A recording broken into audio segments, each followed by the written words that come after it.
Did it tell you? Yeah, now it's live, I think. Excellent. Great. All right, we're live. Well, hello and welcome to the first ever broadcast of the Global Media and Policy Seminar Series. This is an online seminar series jointly organized between the program in Comparative Media Law and Policy at the University of Oxford and the School of Communication at the University of Johannesburg. The series features insights on pressing issues affecting new media and human rights, particularly at the margins. And we're using the power of technology to bridge the gap between conversations happening in the global north and the global south by live streaming talks from all over the world. So we hope you'll continue to join us for future seminars here on YouTube. I'm Kira Allman, and I'm a postdoctoral research fellow in media law and policy at the Oxford Center for Socio-Legal Studies. And today I'm very excited to be sitting here with Chris Conder, a co-founder, volunteer, and member of the BARN network in rural Lancashire. BARN stands for Broadband for the Rural North, and it's an entirely community-owned and operated broadband network providing gigabit fiber to over 5,000 homes in the rural north of England. Oh, we have another special guest here. This is Luna, right? Yeah, this is Luna. Yeah. As the world rapidly becomes more digital, it's more and more important for everyone to be connected to the internet in order to access their basic rights to healthcare, education, employment, and much more. And even in a highly connected country like England, many communities remain unconnected or underconnected. Government initiatives like Digital Britain and Broadband Delivery UK, which aim to extend broadband to rural communities, have often failed to provide effective connectivity, and they usually rely on partnerships with major telecommunications companies. So when they fail at great cost to communities and taxpayers. So that's where BARN comes in. The network is run as a cooperative and is entirely community funded, and most of it has been built by volunteers, digging to lay fiber across miles and miles of rural farmland to reach even the most isolated homes. It's a grassroots project that's as much about how people are connected to one another as it is about connecting people to the internet. So Chris is here to tell us how BARN got started and how it works. Chris is a farmer's wife, a mother of 3 and grandmother of 7, and she co-founded BARN because she wanted to get fiber to her farm. So now we're currently broadcasting from Chris's farm, which is about 10 minutes down the road from BARN headquarters in Melling. So Chris is going to share her personal perspective on the network as a member and a volunteer, and she's basically going to cover 3 sets of questions in her talk. So first, why was there a need for internet access in rural communities, and why can't it be delivered by the major telecom companies? And then what have communities done about it? And second, what have been some of the public policy challenges that the network has faced along the way? And third, what effect has BARN had on communities that have fundraised for it and built it? So in other words, why is the community part of community broadband important? So Chris will be the first to tell you that she always has a lot to say about BARN. When you ask her to tell you about broadband, her first question is usually, well, how long have you got? So today I told her she's got about 45 minutes, and then we'll have some time for questions. And to keep us on time, I might interject with questions along the way. Yeah. That's okay. And please send us your questions for Chris by using the hashtag #GlobalMediaQS on Twitter, and it's down in the video description. I don't know if this will turn up the right way around. It's very experimental. This is the first time we're doing this, and obviously very high tech. So bear with us as we figure out how best to field your questions. And the dogs come now. And so send them to us here on YouTube or on social media. I will be looking for them as we go. So Chris, maybe if you could just start by telling us a little bit about why dogs. I'll go. We do live on a farm. Sorry, people. Sorry, people. Yeah, tell us a little bit about why folks want internet connectivity in rural communities, and yeah, and basically how BARN got started. You'll sort the dogs I'll sort the dogs out. Mind the wires. Well, basically, I needed internet connectivity for my farm, and I got involved a long time ago in about 2000, trying to get the new thing, which was broadband, to my farm. And so that meant that the dial-up wouldn't drop out every time somebody used the telephone. You could only either use the phone or use the internet. And I'd heard about this wonderful thing called Broadband. And as a community, there was quite a few of us in my village wanted to be able to do this. And we started agitating to get our local telephone exchange enabled, which we did manage to do eventually by getting 500 names on a petition. But then we found that those of us who lived outside the village still couldn't get it because we were too far out of the village. So we started looking at other ways to get the internet to our farms, and I tried satellite, and satellite was quite good, but you couldn't get a good enough satellite feed to share it with others, and it was too expensive to have one satellite each, and the latency was very poor. It was about 900 millisecond latency, and the upload was terrible, and so you couldn't do VoIP calls. So we started pestering the network research unit at the Lancaster University, and particularly Dr. Nicholas Race. And he came to our village to explain all about broadband, and a new technology at that time was the wireless mesh. And he was very interested in the mesh, but he'd no money for research. So he sort of went away, and we were still left wondering how on earth we could get the internet to our people. And then he came back. We kept nagging him, and he came back and he said, look, I've got a tiny little bit of funding I can get out of my budget this year. If you want to help us, we'll help you build a wireless mesh, and we'll do research on it. And so that's what we did. And he bought 3 mesh boxes. He put 3 big antennas on our village school. And then we had to figure out how to get that Wi-Fi into our homes. And could you maybe just explain what a wireless mesh network is for folks who might not be familiar with it? Right, wireless mesh network is like, it was basically 3 computers that had the capability of talking to an antenna on the roof and talking to other computers somewhere else and providing Wi-Fi from this. It was just like a computer box. It was locust world technology, that's what it was called. And they put these 3 mesh boxes up that were called Bert, Ernie and Kermit in the village school. But these antennae were too strong, and it fired it right over the top of our village into the next village. And so we had to buy some more mesh boxes. So we had to fundraise and get these mesh boxes in the 3 corners of our village with 3 more antennae and pull the signal down out of the sky. So they were learning how to build a mesh at the university. We were learning how to use a mesh and build a mesh. And what we found was everybody sort of got interested in it and started talking about it. They were providing the Wi-Fi for free as part of their research. And so people who wouldn't have gone on to broadband as such started going on broadband, and we were helping people. One lady figured out how she could put her CDs onto discs, and they helped each other, and it built so much cohesion. It was sort of the little tiny acorn that I think eventually grew into barn, was that first project where we were the lab rats really for Nick and all his students. So we did that. We built this mesh, we got it working, we learned how to do it. We then built a commercial mesh with some funding. It was a small amount of funding because 6 businesses like us, a farm business in the area, couldn't go on the village mesh. We were too far away.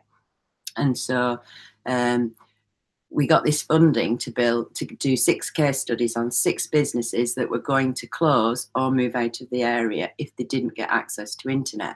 One of them was a stonemason who carved headstones, and he wanted to send pictures of his headstones to the people who were bereaved and say, this is what we can do, and these are the words we can put on it, and he couldn't send the pictures. And so his business was, you know, stymied really.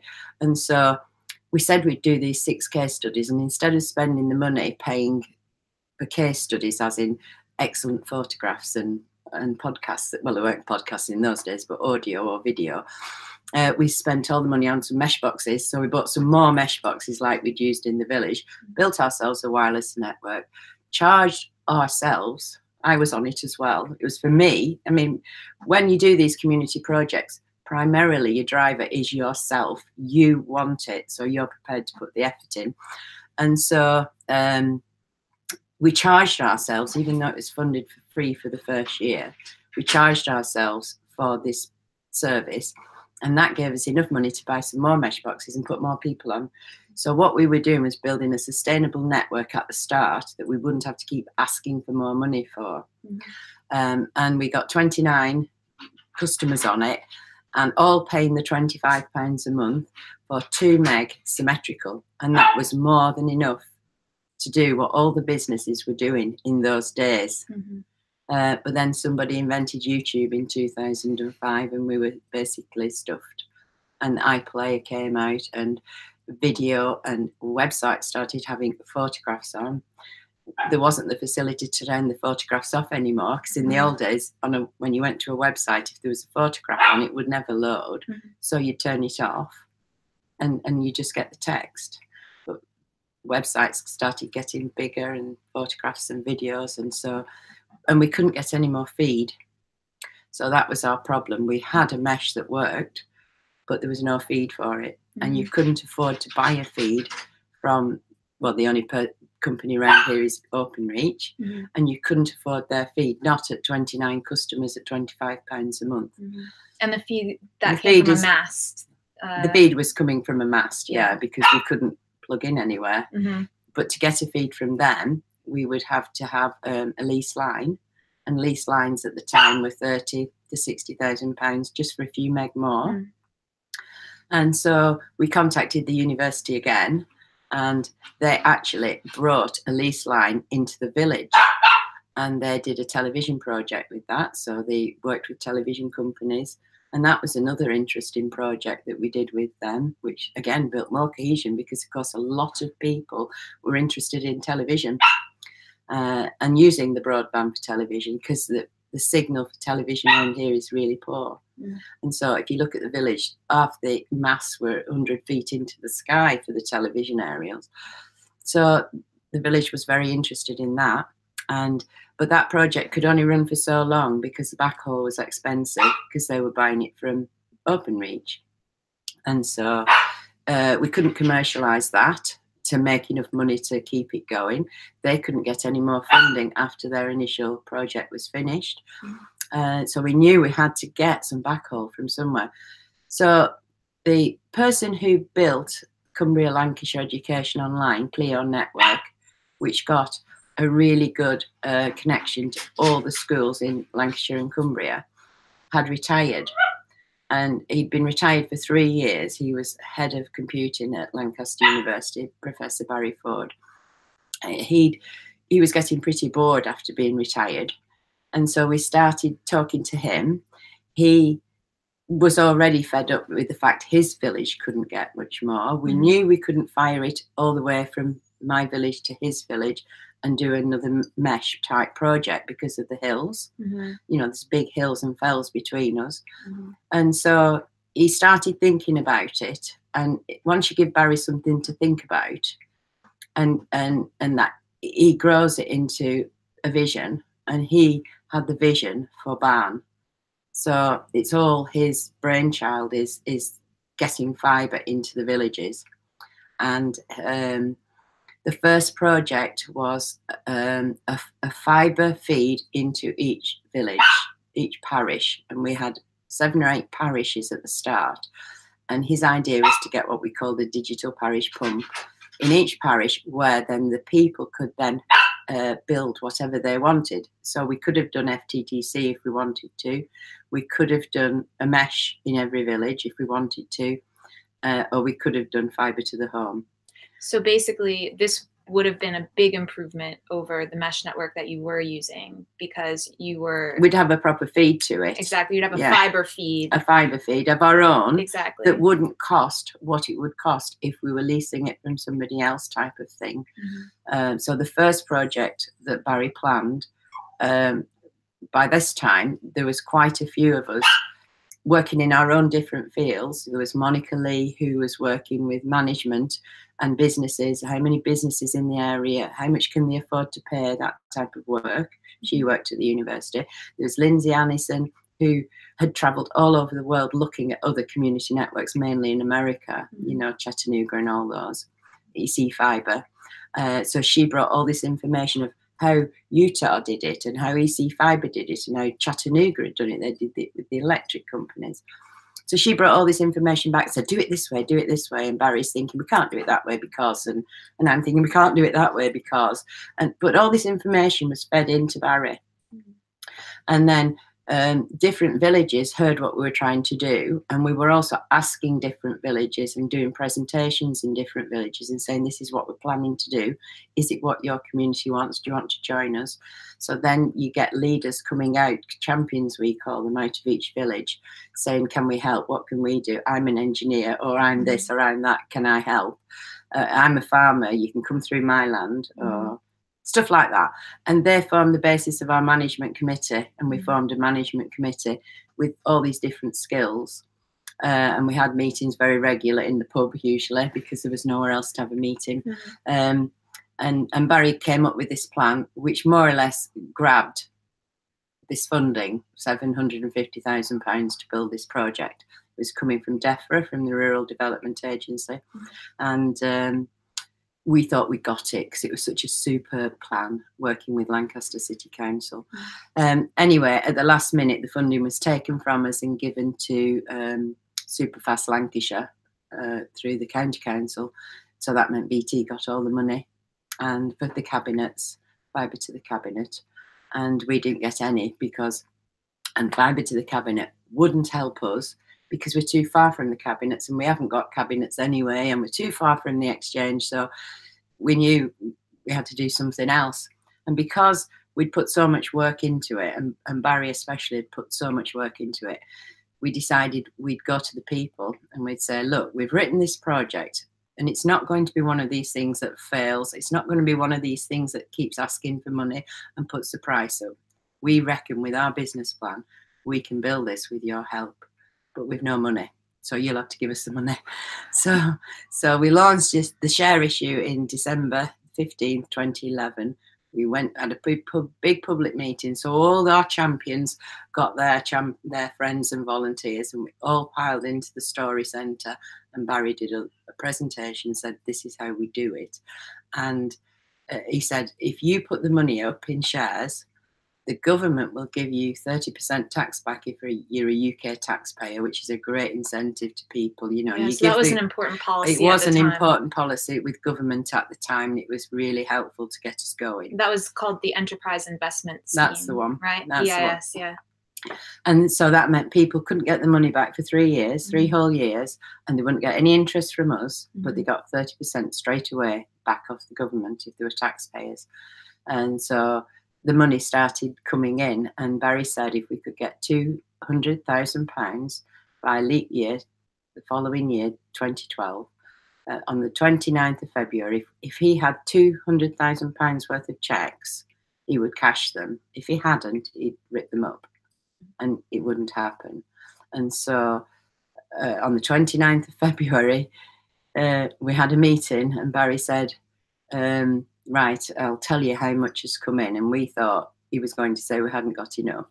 And he said, we've got £300,000. And we all went, oh, that means we're going to have to build it now. All this talking, and now we're actually going to have to do it. Yeah. So, and at this point, the plan was still fibre pumps. Was that the idea, or was it now? No, we'd actually changed it then, because we'd actually modified the business plan from that application for grant funding, because we realised there was so much work to do. It was going to cost a lot more than £750,000 to do the project properly.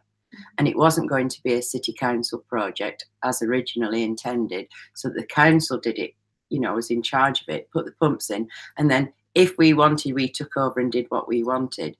This was a complete rehash of the business plan so that we could build the entire network for 8 parishes. And it was a mighty plan. And that means fibre directly to the home. Fibre directly to every home. And we made the promise at the time for those 8 parishes. It meant every single home in the parish. It meant we didn't just cherry pick the village street. We went to every single farm. If they wanted it, we would get to it, and we had to raise enough money to get to every single farm, including me. Yeah, which was the important which was the important bit. Yes, it had to get to me. You were saying why did we want broadband? I mean, everybody knows the standard press releases of why the rural people want broadband. They want it for education, healthcare, all the other usual things. Everything I said in the introduction. Everything you said in the introduction, yeah.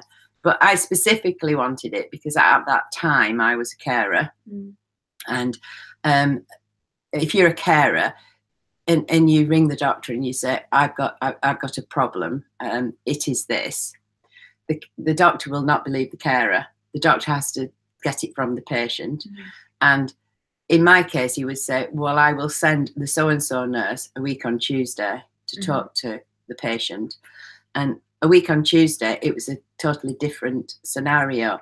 The issue I would have would be there and then at that minute. And I wanted to be able to use a video. I wanted to use, I don't know whether it was call Skype in those days, but I know you could do this video because I actually saw my newborn nephew in America on dial-up. I actually got it moving, and the screen would go like this, you know, if you waved at them. But John held my nephew there. I saw this in America, well, in 2000 or whatever it was. It was amazing. To see your brother in America who you thought you'd never see again, and to see the new baby. So I've gone off track. Ask me another question. No, you were just talking about how you wanted this. So this was video conferencing with a GP was essentially what you were looking for. What I was looking for, yes. Exactly. And to be able to move, because I was a carer at home, I was working from home for a graphic designer, and we always posted floppy disks. That's how we did it, because it wouldn't go through dial-up. And that's how we got an advert to the Mirror or Lancashire Life or whoever we were working for on a floppy disk. But then our competitors were using zip drives, so we got zip drives, zip disks, and then we got CDs and posted CDs because files got bigger and graphics got fancier and everything else. But then our competitors were using broadband because they could get it. And especially in cities. So we were having to use a courier to get a CD, and they didn't want a CD; they wanted it on straight onto the computers. So we were really, you know, going backwards. And so there were so many reasons why I wanted broadband. And so anyway, so we had to start building this network, and we Sorry, it's probably a good time to actually explain maybe a little bit, because I've learned a lot about this from you all and working on this project, that about how fiber actually works. So what's the difference between like FTTC, which you mentioned earlier, which is fiber to the cabinet, and FTTH, which is fiber directly to the home? And so, you know, I think a lot of us, for instance, all over the UK think that we might be getting fiber to the home, or think we're getting fiber broadband, but we're actually not. No. And I was just wondering if you could explain maybe a little bit about that. Right. Well, in the 1980s, England led the way in manufacturing fibre, and there were big factories in England, and Openreach was ahead of the whole world preparing to lay fibre everywhere. And Colossus Project actually got fibre to most of the telephone exchanges in this country. They were doing remarkable work with Peter Cochrane leading the way. So the government at the time didn't want Openreach to have a monopoly on the new fibre like it's had on the phone lines, although it's done a superb job with the phone lines. Everybody in this country, virtually everybody in this country, has a telephone line that works and gets repaired if it's broken.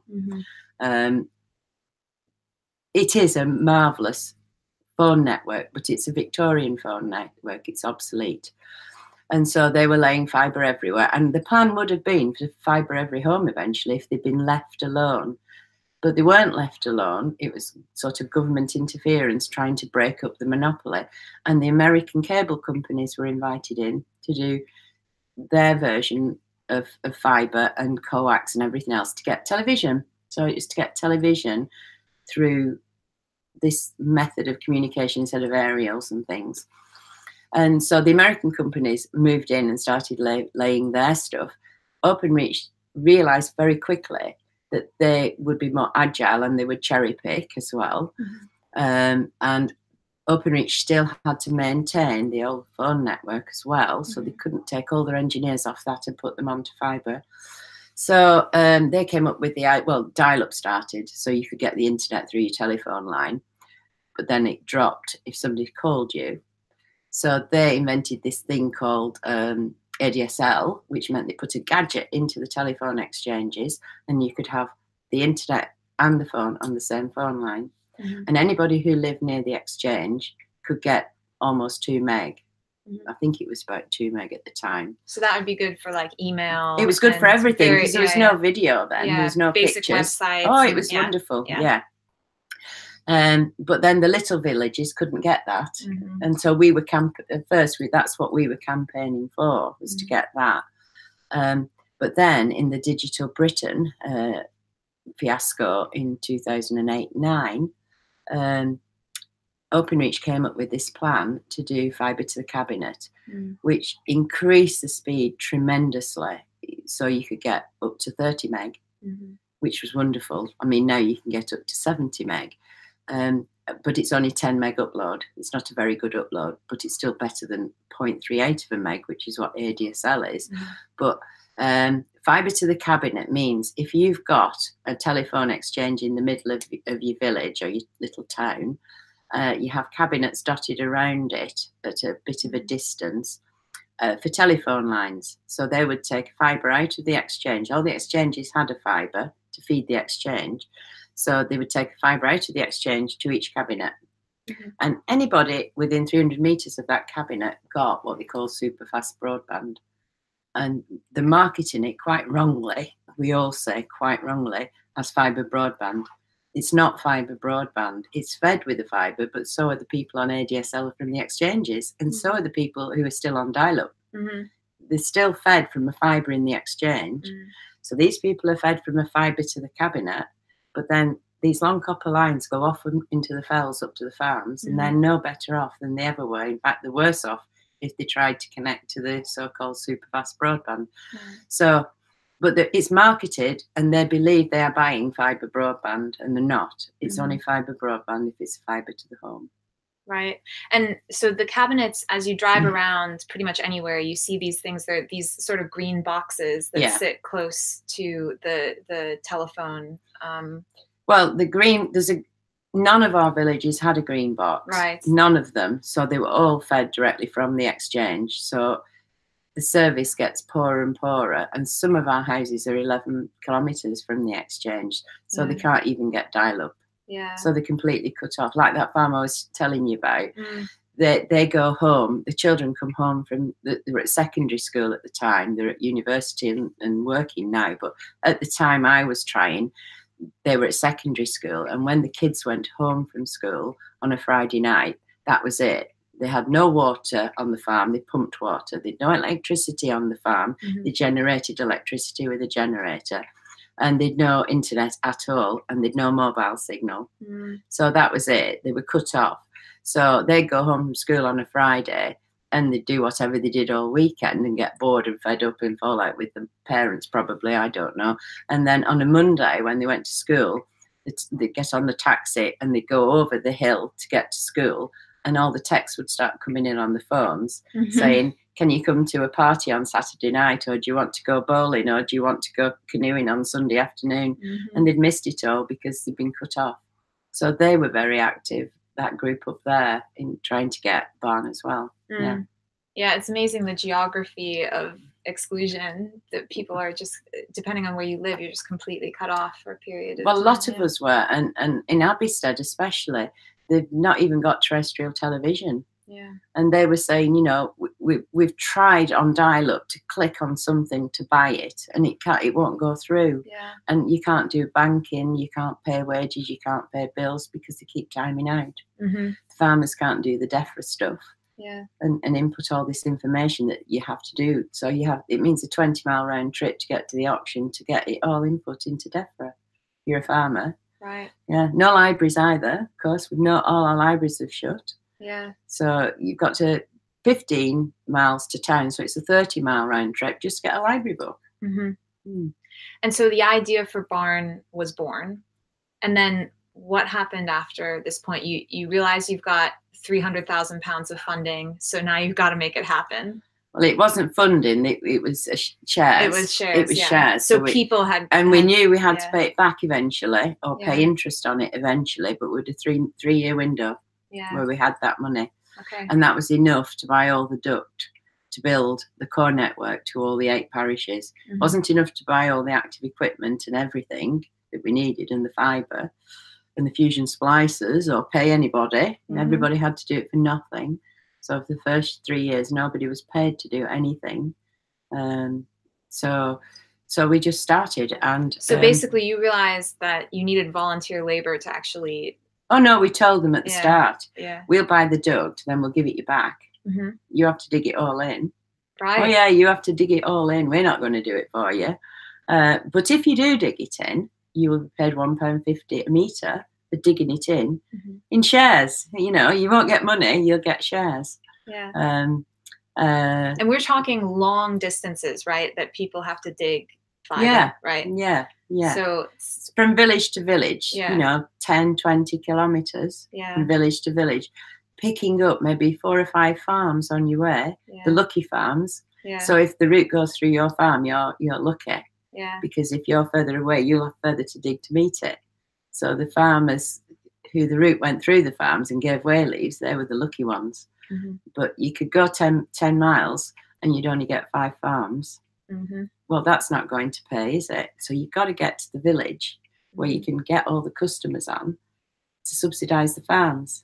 But you can't get to the village if the farmers don't give free way leaves. See, it's all catch-22. Everybody has to work together and do their bit to make it happen. You know, the farmers don't like giving free way leaves. We're farmers. We're used to getting paid if any utility goes on our land. So the first thing they say is, well, how much are you going to pay me? We say, we're not. That's catch, and you've got to dig it in. And a lot of them so you've got to really want internet then. They have, yeah.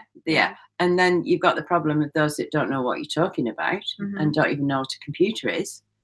And so you leave them to the other farmers to explain it's not a scam. They're not trying to rip us off. They're not trying to make money out of us.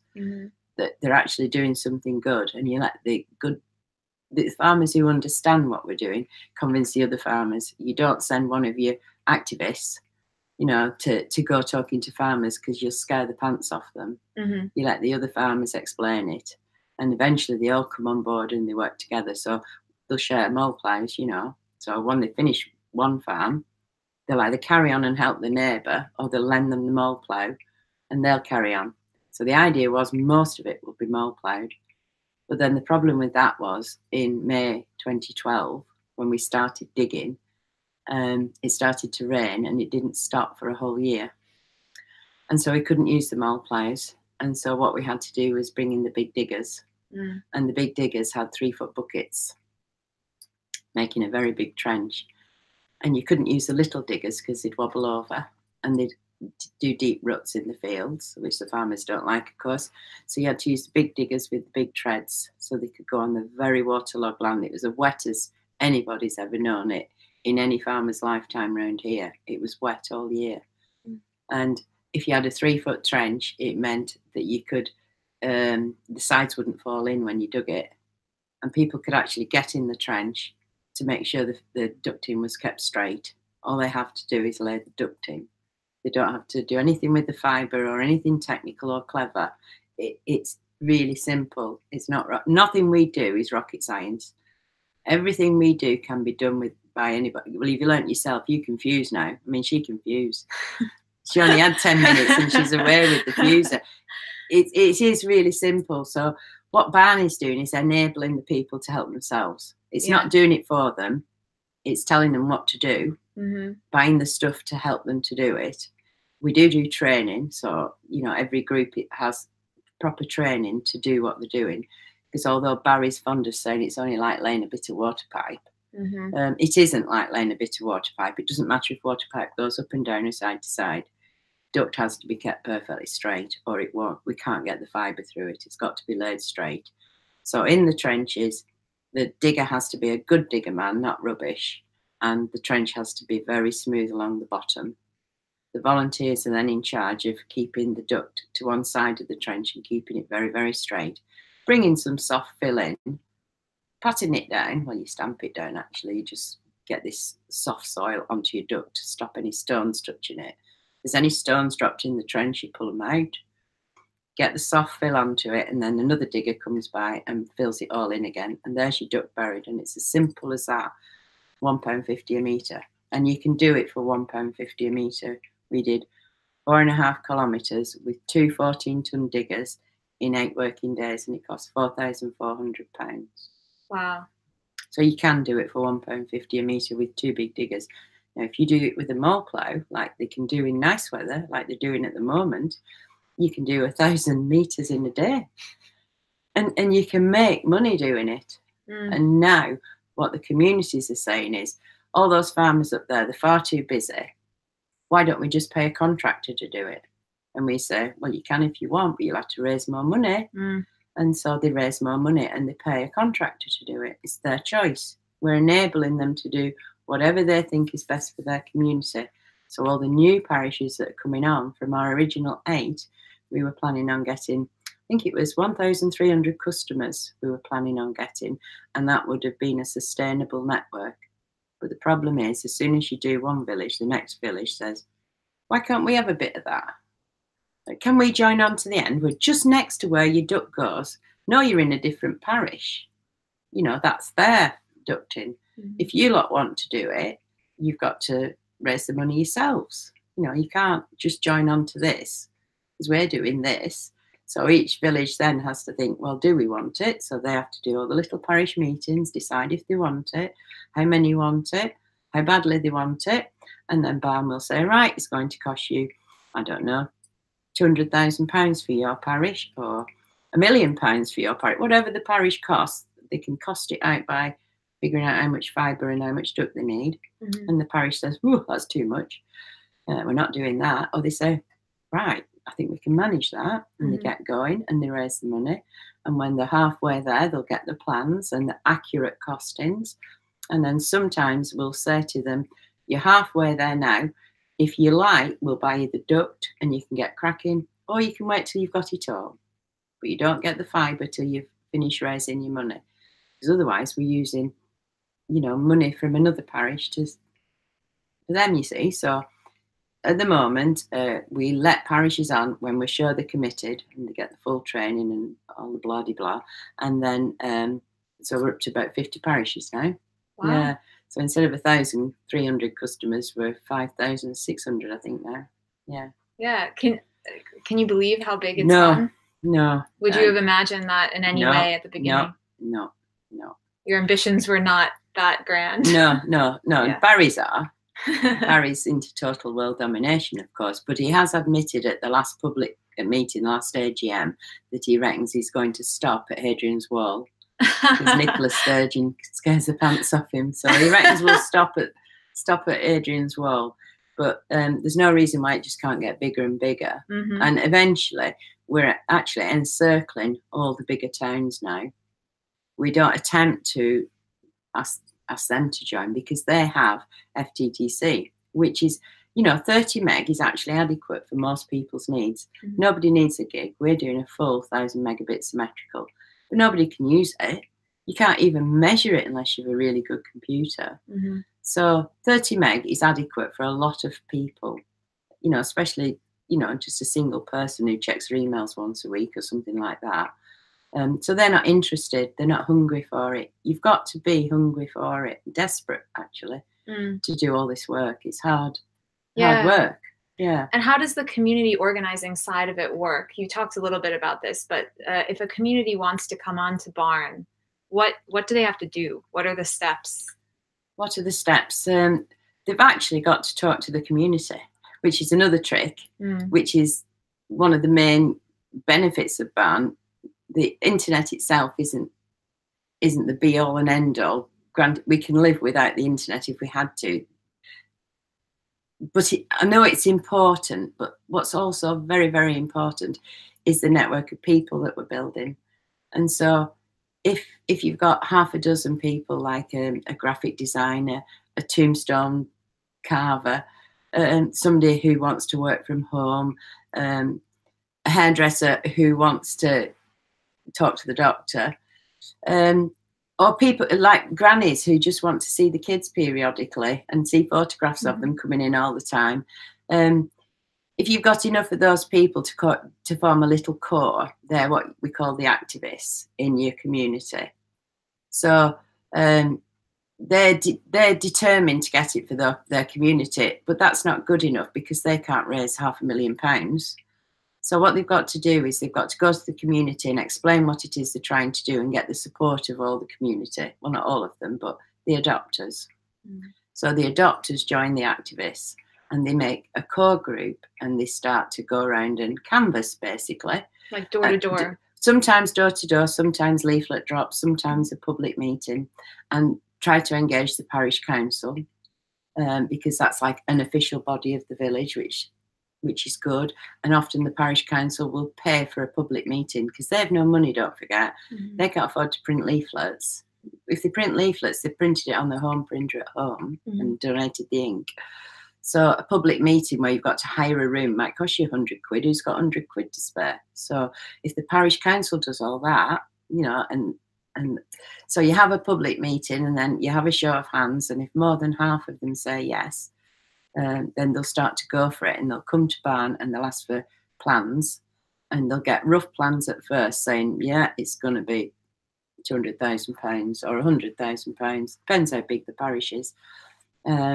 And then they've got to go away and think, how are we going to get that money? Get promises first.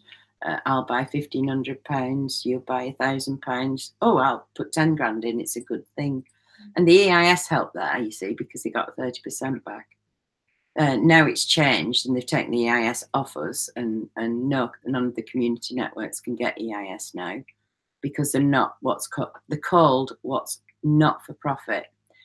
And it's wrong, is that, because they are for profit, but the profit goes back into the business or back to pay the shares off or the loans off or anything. So you do have to make a profit. You're not in it for the fun of it. But it goes back into the community. Oh, you'll go bust. Yeah. So, but the government have said it's EIS is not for profits, so you can't have it.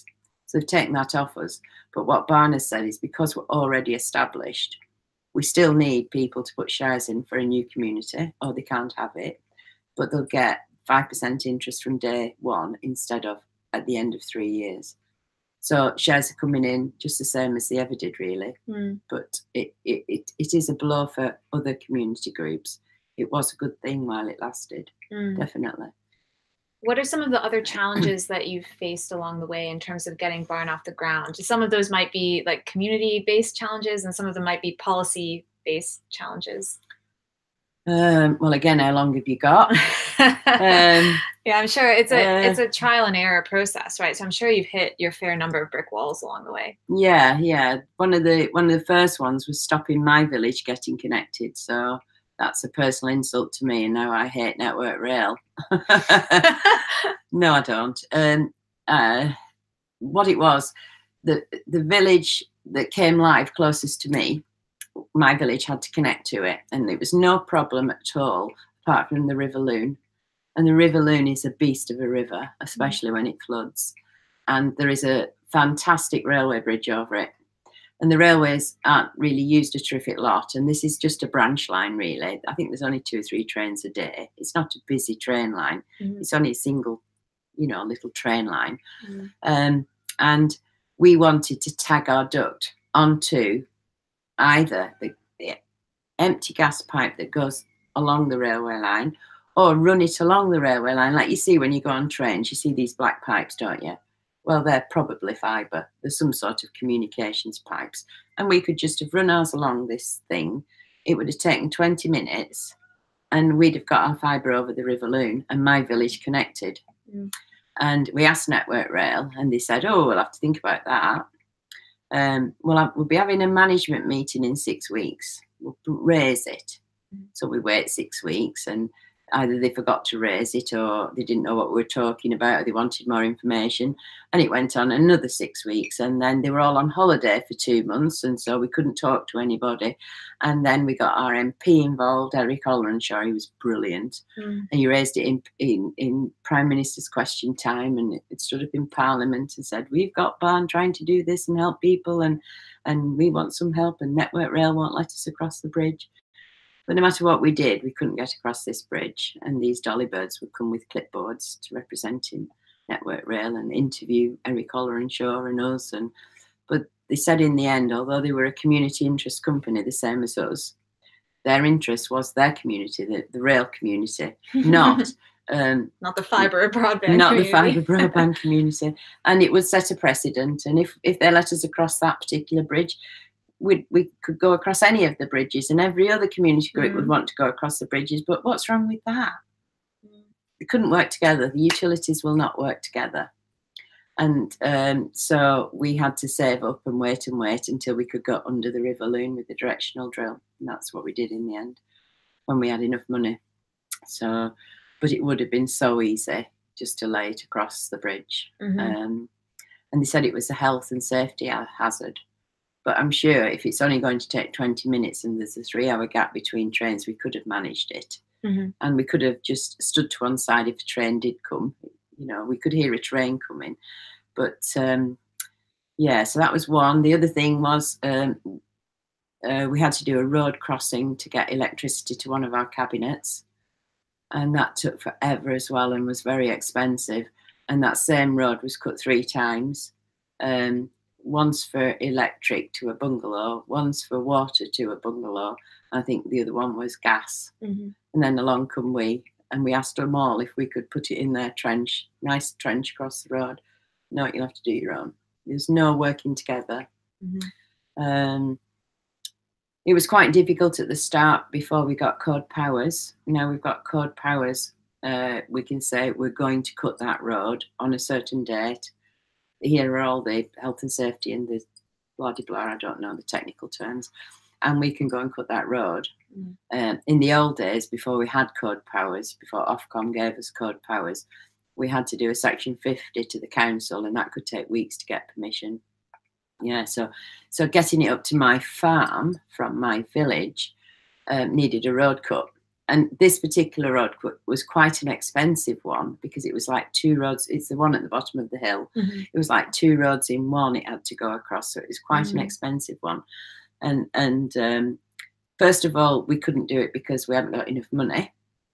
And I kept saying to Barry, you know, when are we going to do my road cut? When are we? And the same thing's happening now with all the other champions, and they're asking me, or they're asking the office, when are you doing my road cut? And I'm saying, you don't know how long I had to wait for my road cut. I had to wait 2 years for my road cut. You've only been waiting 2 months. Just hold on.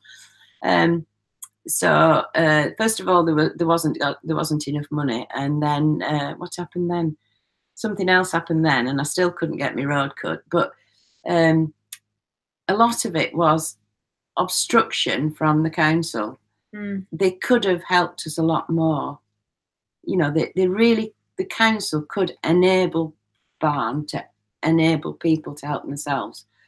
But they sit in these silos and they have the jobs, they do the jobs to perfection. But anything out of the ordinary, like Barn, upsets civil servants. I don't know why. You know, it does. It just upsets them. It's easier to say no, so they say no. To everything you ask, it's no. But they're coming round slowly because they're getting to know us, they're getting to trust us. And now we've got code powers, we can just cut that road. Yeah. And I guess the response in the early days to hearing a lot of no's was you had this policy of JFDI, right? Yes. Yeah. What did that stand for? That stands for just flipping do it. Or just farmers doing it, or just effing do it. Yes, and that's what's on our spades. I should have brought a spade, shouldn't I? Oh, yeah. But we write that on a plastic spade every time we get fibre to a new village.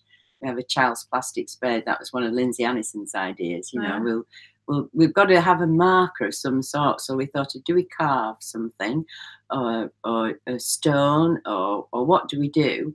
And she just said, well, all we can afford is some plastic spades. So she bought the first batch of plastic spades, and we write JFDI, B4RN, FTTH, fibre to the home, and the village name. And then we put it in a prominent position in the village, take a photograph, put it on Facebook, and it promptly gets pinched. Yeah, collector's items. They are collector's items, yeah. And then the lady champions get a little tiny Simon Wade spade. Simon Wade is, he's actually the salesman from the company we buy our duck from. And he's been very supportive all the way through the project. He's organised the show tell days and everything else that we do. And he bought these little silver spades. I think he bought 10 of them. And we call them Simon Spades. And the lady champions get the little silver spade on a safety pin. And then there's a company on Facebook that does laser cutting. And he makes us little wooden spades. And I buy those. And they have JFDI, fibre to the home barn on those. And the men champions get those on a piece of baler twine to put on the mirrors of the cars to show they're champions, Yeah. And I saw you've got one in your car. Oh, I've got one, I had the very first one. Yeah.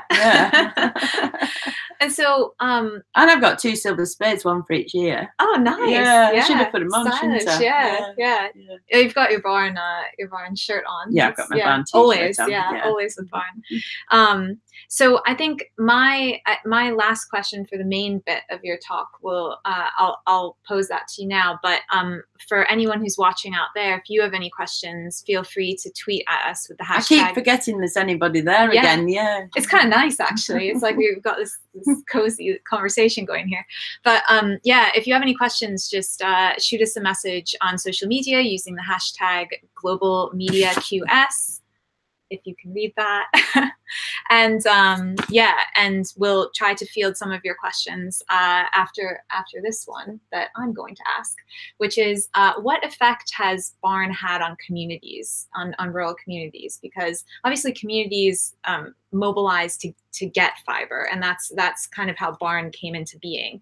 But then in the process of creating barn, what's happened to communities? Well, that's the most interesting part. It's more interesting than all the fibre stuff and everything. That's quite easy. It's just a thing you do. But building this cohesion in the communities has made a hell of a difference in every single community I've talked to. So because of the things I do for Barn, I get to meet so many people of the different communities. We have the Friday Club on a Friday afternoon where people come with their little tales of woe and the broken laptops and everything.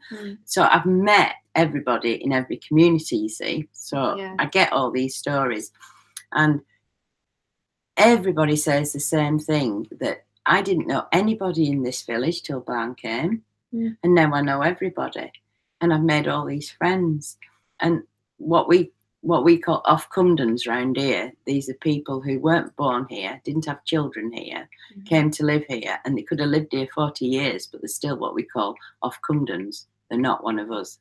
They weren't born here. And an off-cumden got involved and ended up being his village champion, and he'd only lived in the village for 6 months. And now he's an absolute pillar of the community. He knows every single person. Every old lady whose light bulb goes rings Paul, and Paul has to go and do the light, because he's just totally accepted in the community. And that's something that some people who've lived here for 40 years haven't been accepted, and Paul is. And because in the old days, all the women stayed at home, and all the women would socialise in their own way. And if you're hanging your washing out, you're waving at the woman next door, hanging her washing out, unless you live on a farm, in which case you can wave all you want and nobody will see you. But and you'd meet at the school gates, you'd meet at church, you'd meet at the village shop, you'd meet at the post office, or you'd meet at the bus stop, and everybody would talk to everybody, and they'd say, oh, down the road, a dog's died. And you say, oh no, what a shame. You meet the next person and say, oh, that flipping dog's had pups again. And you say, has it really? Well, the lady up the road, her dog's died. And you're gossiping and you're passing the word, and you're helping people. So you get rid of one of her pups to a lady whose dog's just died. It all works out. But once women had to go to work, which they do now, and the libraries have closed, the shops have closed, houses have become more expensive. The children don't come home from university anymore. They get jobs in the towns.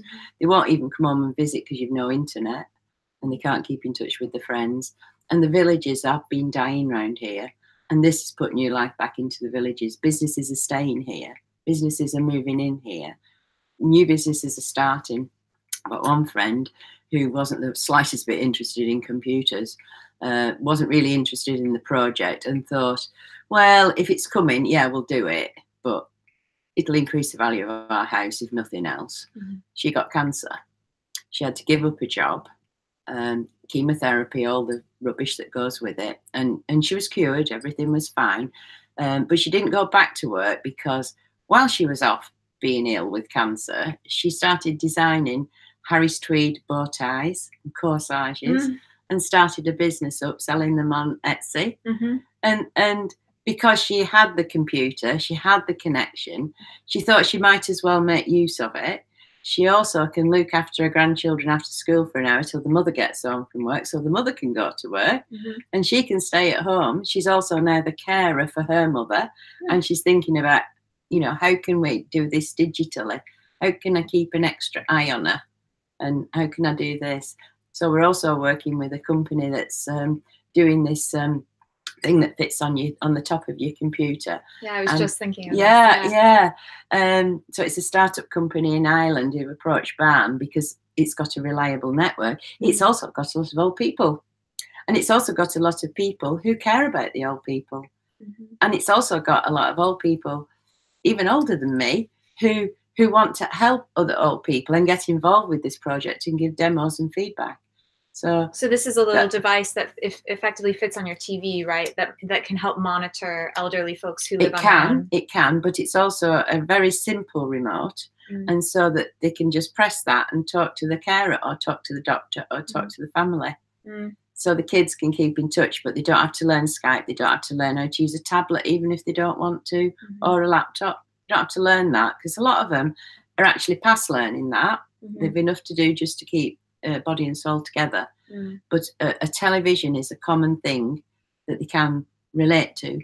This device turns your telly into a computer, and it can take your temperature, your blood pressure, and your blood sugar. Because you plug this thing in and you plug this thing in, and it does it. And the doctor says, "Oh, yeah, you're all right today. Yeah, see you tomorrow." And that's only possible because there's already fiber to these people's homes.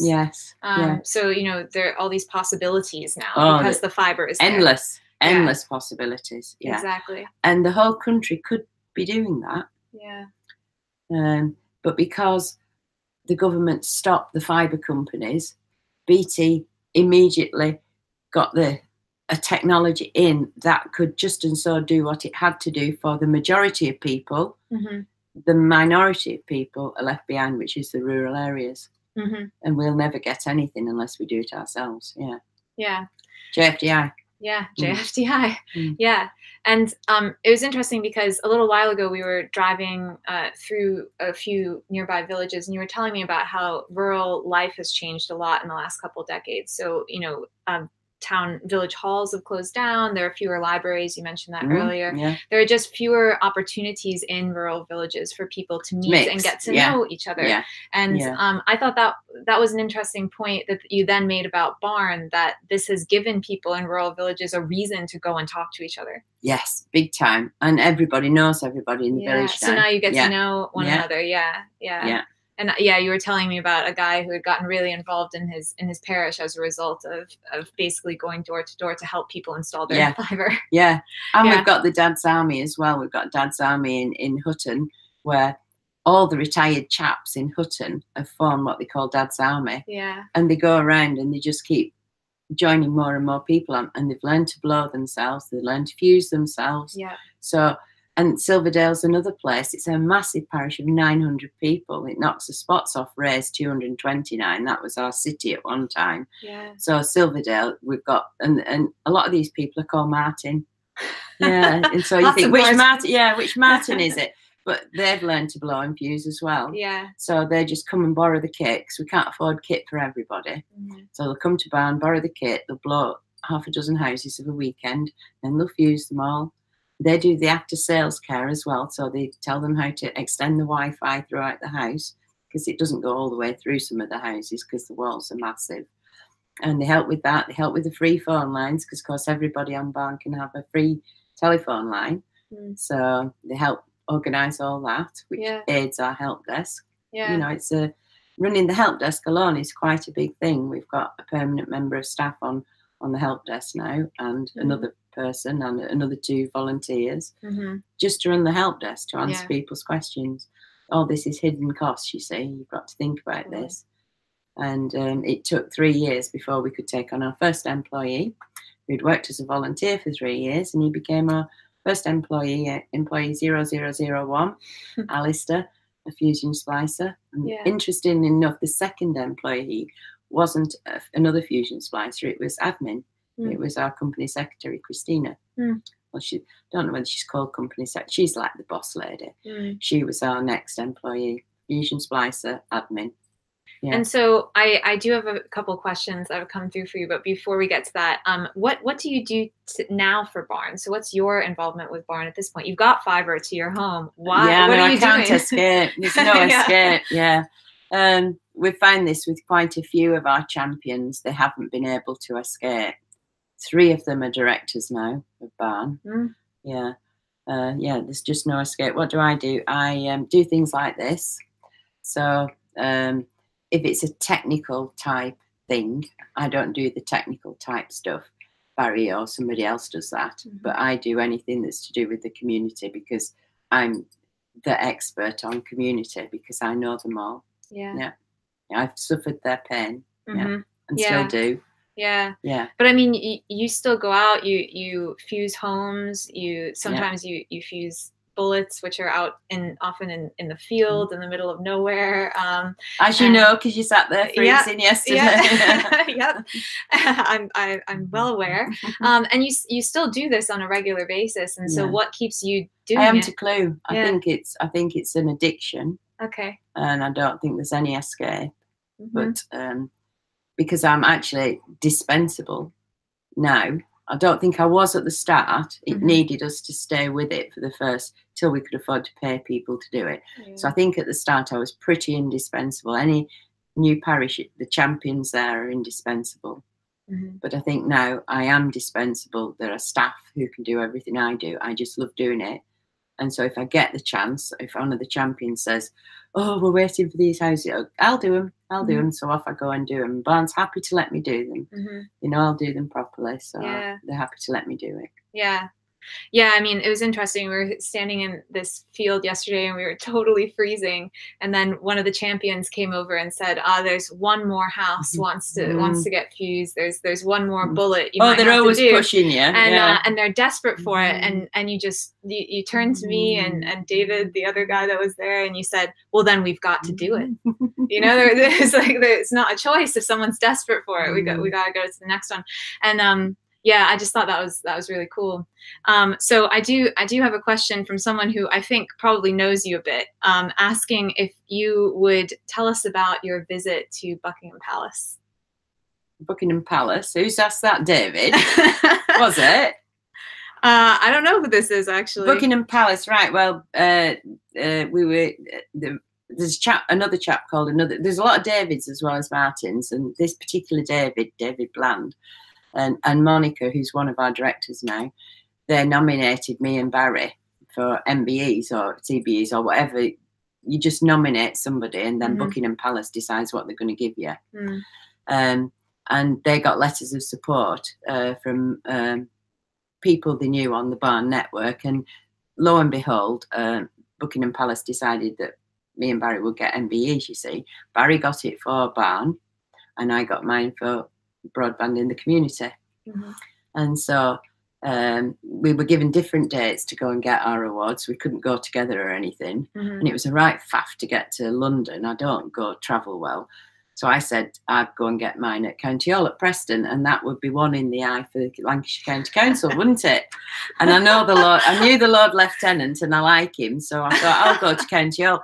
But my auntie said, oh no, you've got to go to Buckingham Palace. And Auntie Josie's like my other mother. So I said, right, well, you'll have to come with me. Oh, I can't. Your husband will have to go. I can't go. And Derek didn't want to go. So Auntie Josie went with me and my 2 daughters. And off we goes to Buckingham Palace. And it was Prince William. And he was gorgeous. Oh, he was so nice. And you're given all these instructions by this equerry. You've got to stand there and wait. And the equerry will march you to the prince. You march to the prince, and then you turn and you genuflect. It's not genuflect. That's what you do in church. Curtsy. You curtsy, and this big fella shows you how to curtsy. So you curtsy and you take 3 steps forward, but don't put your foot on that bit of carpet, because that means you're too close to him. And he asks you a question. You answer the question and say, "Your blah de blah, Your Royal Highness." And then if he asks you another question, you answer it and you say, "Sir." You don't say "Your Royal Highness" twice. So I had all this off pat in my head. I knew what he was going to ask me. He was going to say, "Hello, Christine. Well done for all your work with community broadband." And I'd say, "Oh, thank you, Your Royal Highness. But I'm very proud to be here representing my community," because I am terribly proud of my community. I mean, my community is brilliant. You know, they are brilliant. And I was there representing them. And I was all set. You know, your hands are sweaty. So nervous meeting him, and you don't want to shake hands with him because you know your hands are sweaty. But just going into this place where you stand, there's a marble table, so you put your hand on the marble table to cool it down, you see. Already. Auntie Josie and the girls are there in the front row. I walk up to him, I do my curtsy, 3 paces forward, look at him, he said, "Hello, Christine." But he didn't say, he didn't say, "Well done with all your work" or everything. He just said, "Hello, Christine, tell me about broadband." And I know my mouth dropped open, and I just said, "How long have you got?" "Your Royal Highness." And he said something, and I just started rabbiting on, and he started laughing, and I could hear Auntie Josie laughing behind me. And after that, I don't know what I said, and I don't know how long I was there. And when he holds his hand out, you know you've got to shake it and go away, but you've got to go backwards. You've got to take 3 steps backward and curtsy again and go. But yes, it was a hell of an experience. It was fantastic. Yeah. That's really remarkable. Great. Who said that? I'll find out. We'll have to look at, yeah. You'll definitely track this one down, I think. Yeah. I think we've got another question, which is about how Barn has changed over time. So as Barn's gotten bigger and more people have been added on, obviously you've had to kind of professionalize. Yeah. Exactly. And so how has Barn managed to maintain the community spirit as it's professionalized? You mentioned earlier that you've brought on staff. For instance, you have paid staff now, so it's not all volunteers as it was in the early days. So what's changed? Well, we couldn't possibly have carried on relying on volunteer labour, and it's not right to rely on volunteer labour for everything. Each new parish is supposed to do a certain amount of volunteering and then stop if they want to. If they want to carry on, they can quite often get a job with us. And there's too much work for volunteers, and you cannot tell volunteers to do something. Volunteers will do it when they want to. Some groups only work on Saturdays, and they get the whole village piling out on a Saturday and they blitz an area.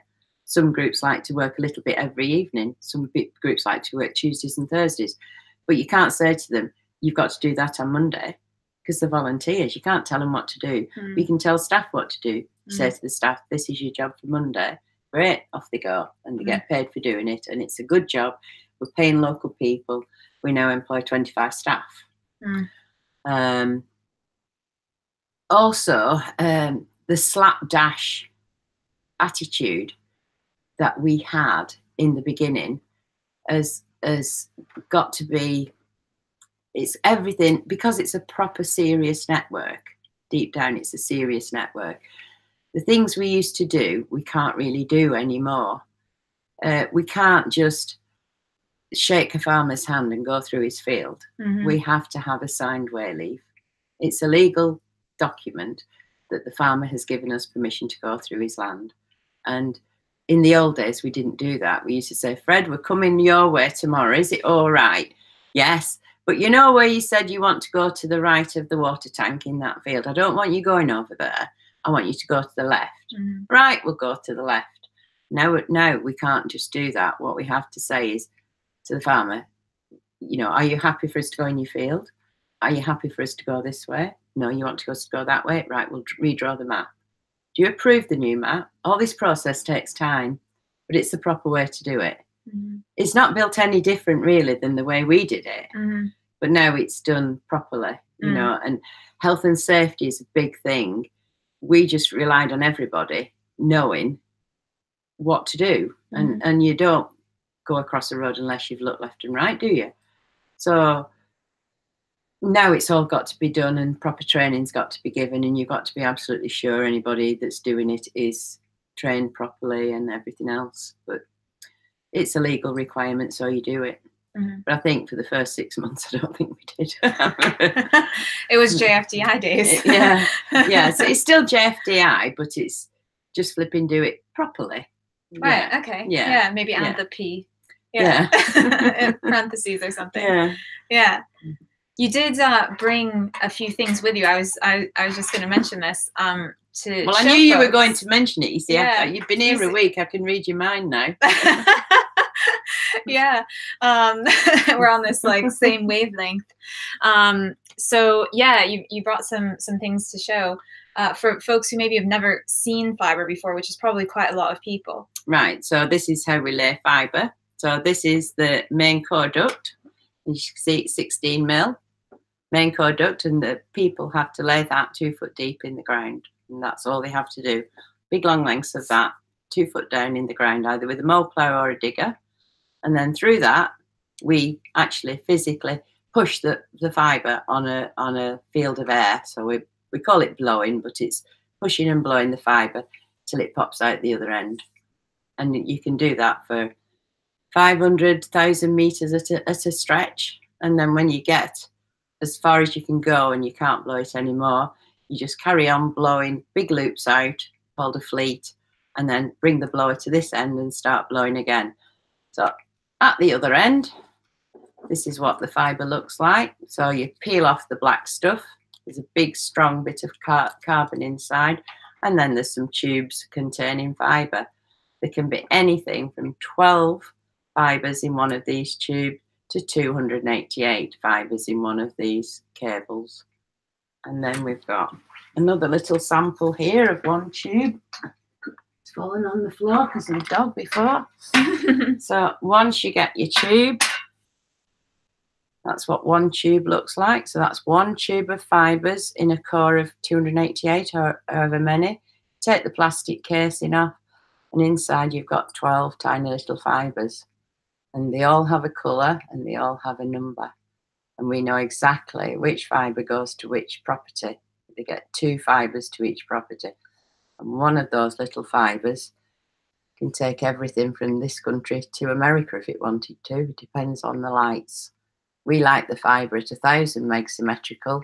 We could have lit it at 100 meg, but we thought, well, we can do it at 1,000 for virtually the same price. We might as well do 1,000. That's what the fibre looks like. Every 500 meters we put a chamber, and we put extra fibre in the chamber in case there's a break, so we can mend the break. And we put a chamber everywhere we've got houses.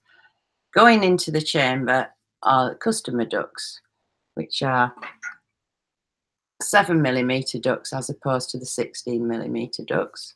So these 7mm ducts come out of the little chambers where the main fibre is, and off they go to everybody's house. So they can be up to 50 in a chamber, but more often than not, in the rural areas, there's only 2 or 3. And through that, we blow the ordinary house fibre. So, and that pops out in the house. And then fancy things happen, and it's coupled to the router, and light comes out of it. And then this is an example of what happens. So this fibre tube that's gone through the ducting. So this fibre's gone through the ducting, and inside, hold on, leave that there. This is what's inside that tube, which is a little tiny fibre and another little tiny fibre. And then it's fused, and that's a fuse, and it's fused onto what we call a pigtail. And then on the pigtail, I can shine the light. where's the end of the fibre pointing? Let's pull that off. It's sliding off, is that anyway? You see that's sliding off. Right. So I'm not pointing this in Kira's eye because she won't like that. So I'm just going to turn a light on this pigtail. So this is a red light going to shine down it. There you go. So that's the light coming out of the fibre from this thing in my hand. And it will go around bends and everything. It's still coming out. Every time it bends, can you see the light leaking? But it's still coming out at the end. So that's why we have to get it as straight as we possibly can. That's just a little example of light going round corners and coming out the other end. And that's basically all fibre's doing. It's little pulses of light. It's not red light. It's just pulses of light on and off, on and off, on and off. And that's what's your data. So there's billions of pulses of light to show you a picture. But it's also fast, so many bits a second, that your pictures just load instantly. And you know how fast the update. I sure do. Yeah. So it was earlier today we did an update on your Mac, which you hadn't opened in a while. And there is the Mojave OS X update. 6 gigabytes, right? It was. Yeah, and we hooked up your laptop. And you said it would take all day. Yeah. I thought, oh, this will take all day, and we hooked it up to Ethernet, and it took about a second. It ate 1 second. It was amazing. I think it was about 2 seconds. I think you said it wasn't it about 3 or 4 seconds. I think it was 1 second to download it. Well, it was fast, wasn't it? It was real fast, yeah. So that was pretty incredible. Yeah, so that's pretty cool. And you've got all these bits and pieces kind of just all over the place, don't you, in your car? Yes, that's where we found these. Yeah. So that's pretty cool. I've got another question from someone who I think knows a bit about Barn and is asking whether the Barn volunteers are powered by cake, and if you have a preference for carrot or cherry. Carrot. Yeah, and that's good about the show tell days, because that Simon fella, he brings all the refreshments as well, and he always gets us carrot cake. Yeah, he knows we like carrot cake. Yeah. Quite a lot of areas prefer flapjack. Dolphinome especially.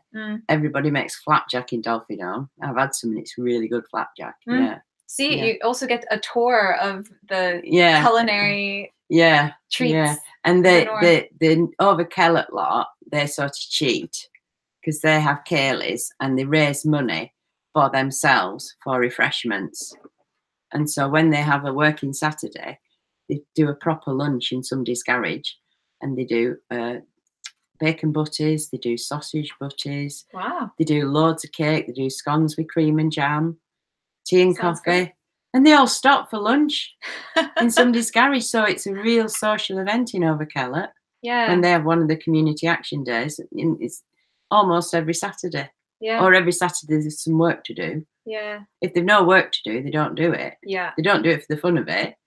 But so every little group of Over Kellett now knows the other group, because they'll say, we're doing that group next. Can you come and help us? Because you know what you're doing. Yeah. Come and show them.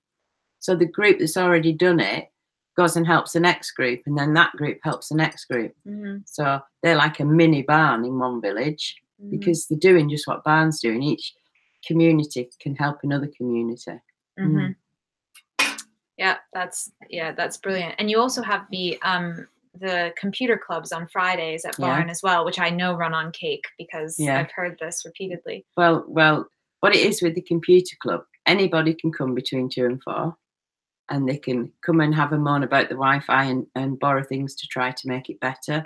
They want to go on a free phone line, but they can't follow the instructions because some of them are a bit complicated, so they'll come and we'll help them. Or they can't, there's all sorts of things that they want help with, and there's 4 main volunteers come every Friday and help them. You know, 2 of them are really techie. Oh yeah, reconfiguring routers so they can use up their old equipment once they get the barn connection in. We can help them reconfigure old equipment so they can have extra Wi-Fi points in their attic or in the man shed and things like that. And so when we're going around installing them, we're saying, if you have any problems, either ring the help desk, email us at helpdesk@barn.org.uk, or come to the computer club on 2 till 4 on a Friday.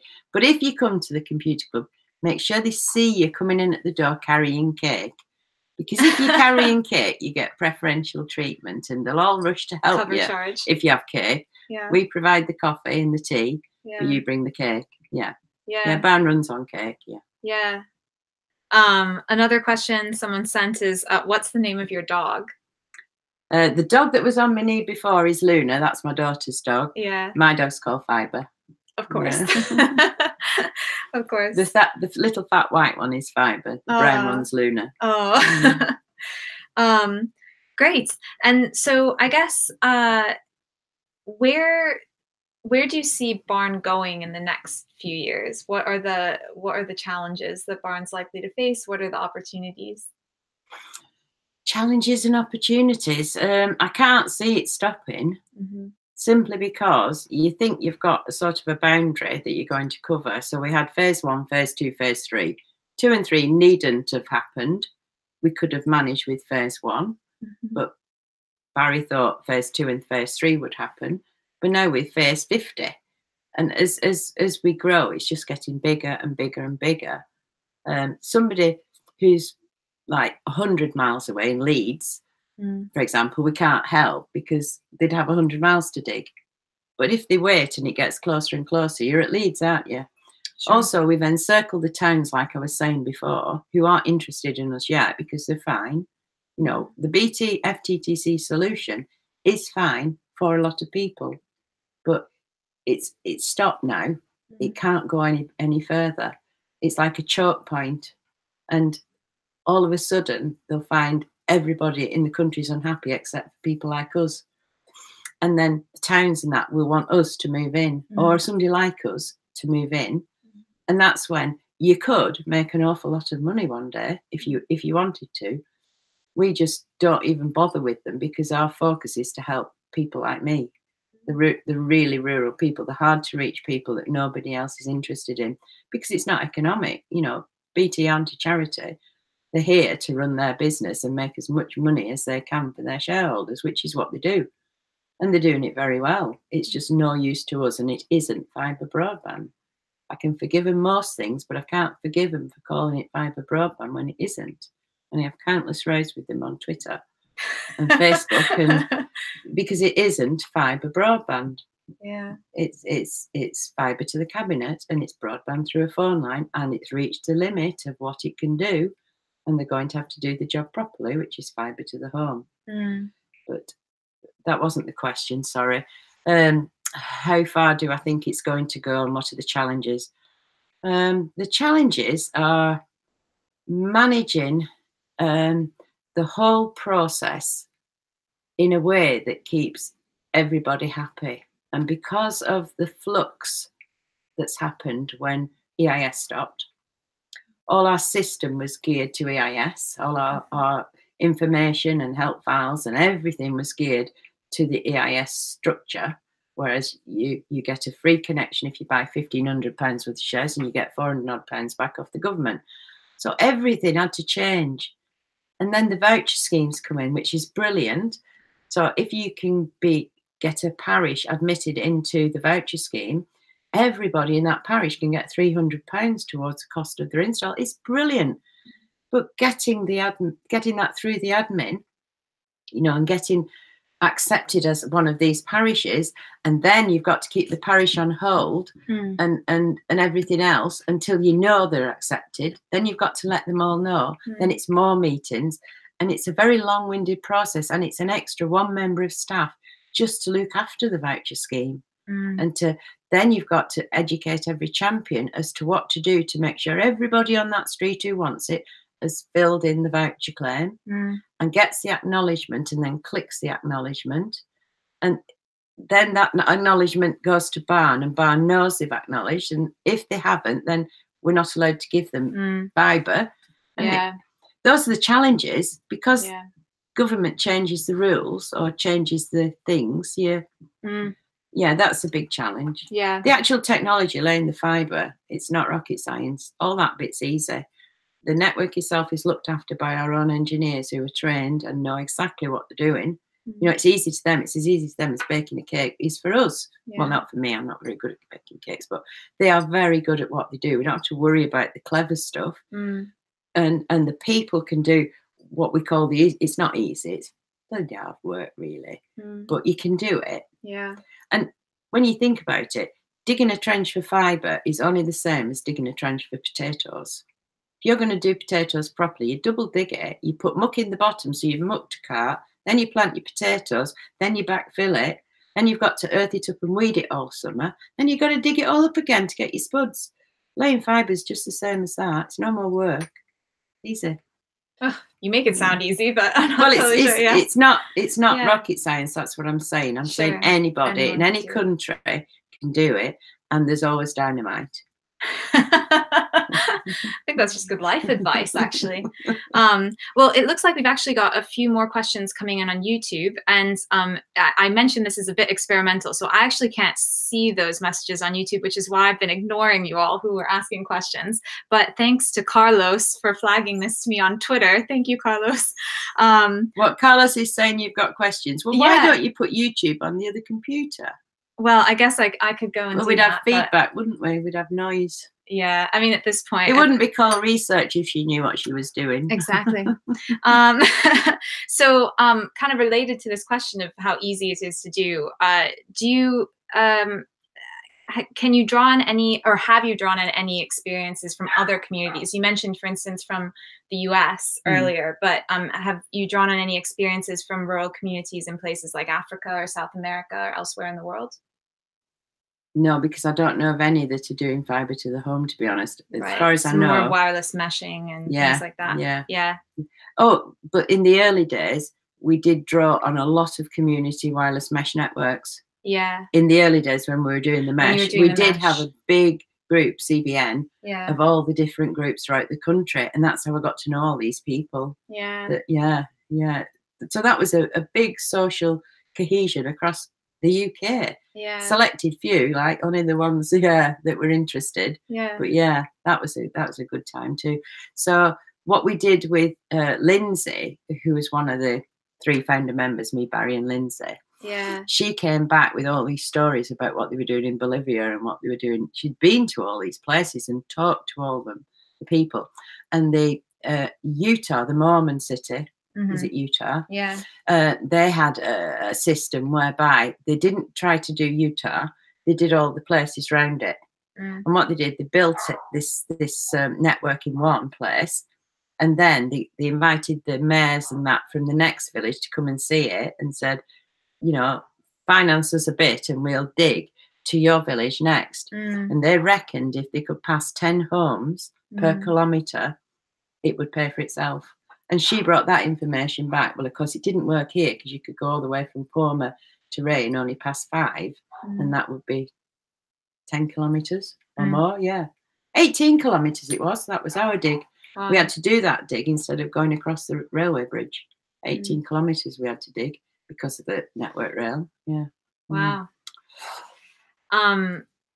Great. So another question that we got is, what do you think of the idea of some tech companies providing connections to remote areas using things like aircraft, like drones, or... We've done that. Yeah? Yes, yeah. You tried that? Yeah. That was called the Flight of the Conder. It's nothing to do with me.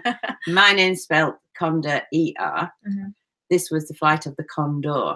And it was another community network. It was Helen Anderson and Tom Anderson and them down in South Witham Broadband. They were like our gurus of anything we couldn't get out of the university. We don't understand. How did they do this? We'd just ask Tom and Helen at South Witham, and they'd tell us, because they'd built a mesh network as well with locust well mesh boxes. Yeah. So we had a colloquium at their place, and they did the Flight of the Condor. And it was, oh gosh, what's his name? Oh, this is what happens when you get old, you forget names. Oh, and he was a fantastic fella. He was commissioned to try and find out how to get data from the outback to the cities. So from the remote weather stations in Australia, he had to figure out how to get the data back, because Australia has the same problem we've got, you see, only worse. And so they got one of these microlights, and they got a mesh box in the microlight, and they flew over Tom's Mash box in South Witham and sent data down and brought data up. No kidding. Yeah. So we've already done that. Tried that. So it is a good idea. Yeah. What about the and everything's idea moved on since then. This was in 2007. They did that. Lighted the Conder on YouTube. All right. Yeah. Yeah, you can look it up right from here. Yeah. Yeah. And what about the idea of tech companies providing that? Do you think that's an option for communities like this? Or is it, because what you're describing is still a community-driven initiative? No, he went to us. He actually emigrated to Australia and did it. Okay. With planes. Right. Okay. And proper equipment. Oh, yeah. And flew all around the weather stations. And it meant they didn't have to land and take off, because that's the dangerous bit when you're flying in Australia, is getting up and down, because there's no proper airfields. And they don't want to build airfields. It's easier to build a mesh station, isn't it? Yeah. So that's what they did. Yeah. This company. That was a tech company in Australia. Can't remember the name. It's gone. Yeah. Okay. Yeah, there is a commercial. Yeah, there is a commercial thing for that. Yeah, and they also in Africa, I remember reading, they did it on motorbikes. Yeah. And a motorbike would drive very slowly into the village, and everybody would be ready, and they'd turn the computers on, and they'd send and receive to the motorbike. It's like the postman. Yeah, the digital postman. Yeah. Yeah. So one question, which I think probably was from a bit earlier in your talk, was whether individual families, or I guess individuals themselves, dig their own route. So do people dig their own fiber and then stop and then let someone else pick it up? Or how does that work? So the main core is done by usually the farmers, the landowners, or paid contractors. And the volunteers are involved, as in checking the routes, getting the way leaves, making sure the contractors don't leave a mess and leave stones on the surface, because that upsets farmers if you leave stones on the surface. And Barn can't watch every dig and keep an eye on everybody, so it's up to the local champions to keep an eye on all that. And as it passes a house, the idea being the contractor or the farmer will just dig a side trench off to the boundary, the property boundary, and that's where Barn's responsibility stops. Yeah. And so the duct is left there at the property boundary, and every household then has to dig from the boundary to their house wall, drill a hole through the house wall, put the little fancy thing on the outside, the little fancy thing on the inside, and then along come Barn, swanning along and blow the fibre in. Usually by volunteers called Will and Frank, who are totally mental. They are. I was going to say they're pretty cool, but mental. Yeah, that's also true. Yeah. Or the Barn Civils team often blow the fibre as well, but it's nearly always Frank and Will. Yeah, they're very committed to that. Very committed. Absolutely. And if the householder can't do it, if they're elderly, usually the neighbours do it, or the champions arrange it, or the volunteers do it. They don't have, the elderly don't have to do it. And also if they're in a PRP area, what does that stand for? That's the new government voucher area, and it's done by postcodes, and we have to apply for it and then wait to get it, and sometimes we get it. And if we get it, they do get £150 towards the cost of their install, and we get £150 too to subsidise them. So that's very handy. If they're a business, they actually get, in this country, £2,500 towards the cost of their install, 450 which we give back to the business to pay for the joining up a little bit. And it's very good, the voucher scheme. Yeah, absolutely. Yeah, but you can't get it. So without EIS, which we talked about earlier, that's probably one of the more significant incentives now. It's the only incentive. The only one. Well, it's not. It's not mission critical, but it's really good. But it's not enough for a new startup, because you've got to build it before you can draw down the voucher. So the customer has to come live before you can get the voucher. And so for a startup, where'd you get the money for your duct and your fibre and lighting your fibre and your cabinets? Where'd you get the money? So it's all right for us because we're so established now. But I feel very sorry for the new community groups because they haven't got the EIS, which was a very good incentive. Yeah, sure. That wasn't the question, though. I've forgotten your question. You know what? I forgot not to, so it's okay. All right. We can go on to the next question.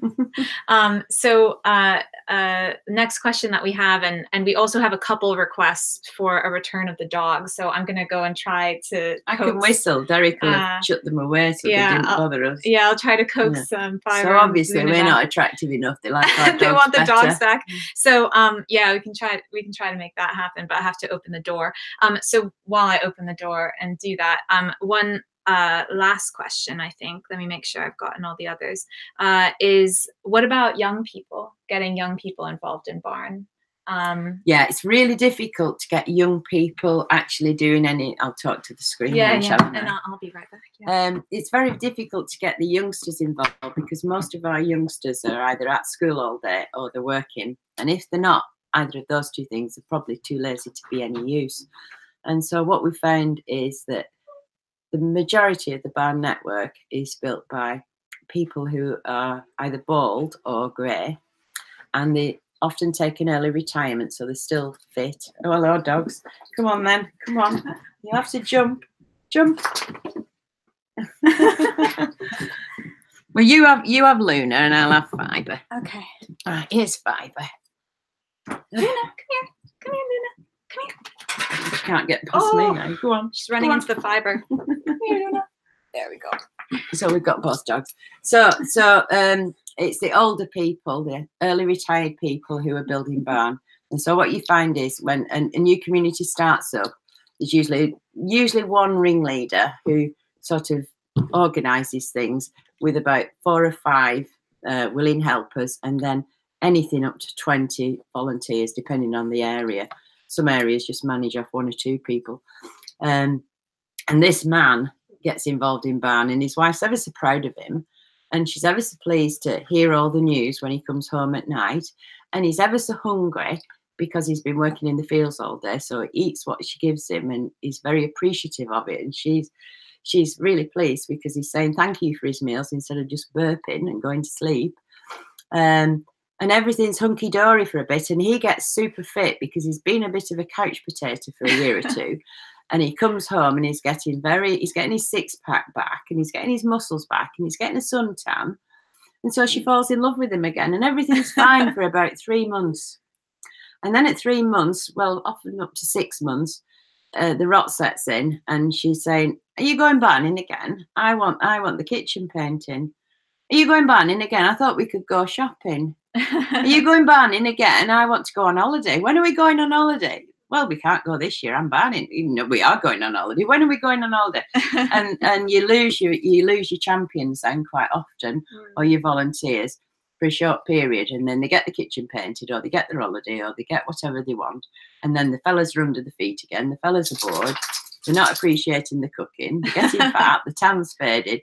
So they say, "Are you going barning this week?" Yeah, and quite often the wives will go with them, so the wives will help as well. And sometimes the women are the actual champions. You know, we've got like in Delphinome, Liz was, you know, Alan's sidekick all the time. If ever you wanted the pickaxe, it was in her boot, and the crowbar was always in her boot. She was the one wielding it. You know, she's mustard. Yeah, absolutely. But yeah, the kids can't afford to do anything much for barn, and the young men and women, they're at work all week, quite often late because they have to travel such a long way to work. And then the weekends are spent catching up with the washing, the ironing, family, and everything else. So it is the older people building it. But what we found is you get youngsters who hear about it and see what the older people are doing and are terribly impressed, because they're doing it for the young people, really. Yeah. And they want to know more about it, and they think, I could do that. I'd love a job doing that. And if that's what they think, they ask us, and we give them a week's volunteering to see if they're any good, usually. If they're going to be fusing, then we show them how to fuse, and we can tell right away if they can do it or not. And then it's just a case of practice. And then they get 3 months probation, and then we take them on, and we try to employ as many young people as we can. Yeah, and there are quite a few young people actually working for barn. There are. They're all young. Yeah. It's sickening. Sickeningly young. Oh, dear. No, but they're all brilliant, and they're all brilliant at the Yeah. jobs they do. But the beauty of them is, well, apart from the girls in the office, which I must get them trained to fuse actually, but they're too busy in the office to go fusing. But all the guys who work for us now have been trained in every aspect of the job. Mm. So if we're short on blowers, which we're not because we got Will and Frank, but if we were short on blowers, we could send any of them out blowing, Yeah. and we can send any of them out fusing. Yeah. But they tend to shine at one particular thing, and that's their job, and that's that's what they're paid for. But they can be mixed and matched. They're good at everything. Yeah. Sure.